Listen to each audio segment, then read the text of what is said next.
Seorang nabi menikahi pelacur untuk menunjukkan apa itu kasih agape kepada Israel. Mengapa Tuhan memakai cara ekstrem ini dan bisakah manusia biasa memiliki kasih jenis ini? Mari kita saksikan bersama kata Alkitab kali ini.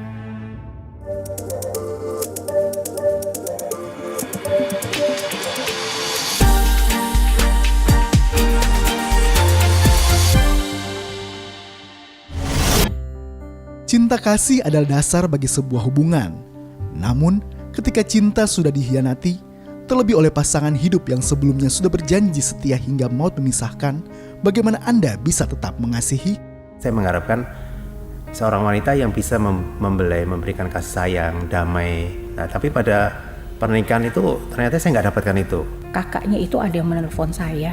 Dia bilang, buat apa kamu nungguin adik saya lagi? Adik saya juga sudah menikah. Nah, disitulah saya baru tahu. Kisah nyata Yongki dan Evita menjadi bukti rapuhnya cinta manusia. Karena cinta seperti ini bersyarat. Pernahkah Anda datang ke sebuah toko yang diskon, kemudian Anda melihat syarat dan ketentuan berlaku? Pasti sahabat tahu apa maksud dari syarat dan ketentuan berlaku.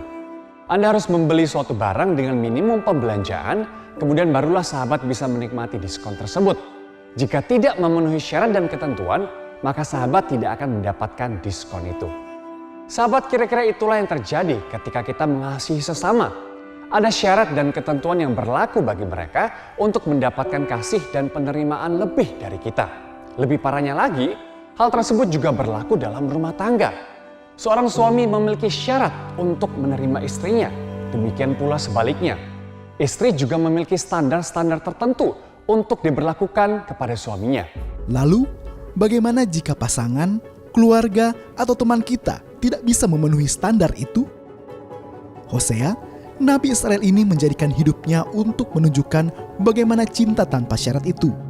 Ketika ia menaati perintah Tuhan untuk menikahi seorang perempuan sundal atau pelacur bernama Gomer. Hubungan Hosea dan Gomer menjadi sebuah perumpamaan bagaimana hubungan Tuhan dengan Israel.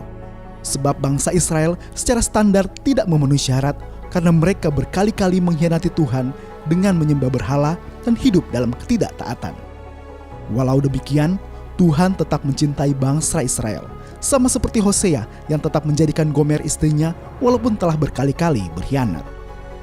Mungkin Anda akan berkata, itu kan Tuhan. Ia Maha Kasih sehingga bisa mencintai kita manusia yang berdosa. Sedangkan saya kan manusia biasa, kasih saya terbatas. Bagaimana saya bisa mengasihi orang yang telah menyakiti atau mengkhianati saya?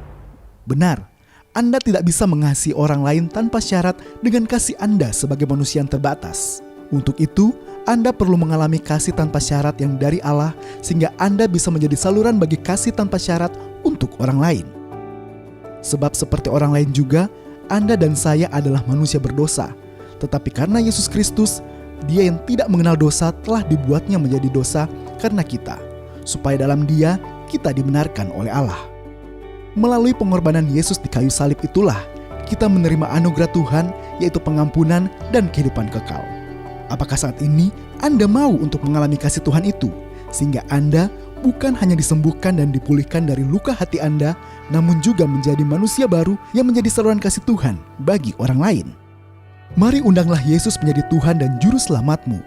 Roma 10 ayat 9-10 berkata, sebab jika kamu mengaku dengan mulutmu bahwa Yesus adalah Tuhan dan percaya dalam hatimu bahwa Allah telah membangkitkan Dia dari antara orang mati, maka kamu akan diselamatkan. Karena dengan hati orang percaya dan dibenarkan, dan dengan mulut orang mengaku dan diselamatkan. Saat kasih Tuhan mengalir dalam hidup Anda, maka Anda akan dimampukan untuk mengasihi orang lain sebagaimana Tuhan telah mengasihi Anda. Anda akan mampu mengampuni karena Tuhan telah terlebih dahulu mengampuni Anda. Anda akan mampu menerima kekurangan orang lain karena Tuhan telah terlebih dahulu menerima Anda apa adanya, seperti apapun kondisi Anda. Itulah kasih agape, kasih yang dari Allah sendiri. Ini saatnya Anda menjadi saluran kasih bagi orang lain dengan mendukung pelayanan ini dalam memberitakan kasih Tuhan. Caranya dengan scan barcode pada layar Anda atau klik link pada deskripsi video ini. Jadilah mitra CBN.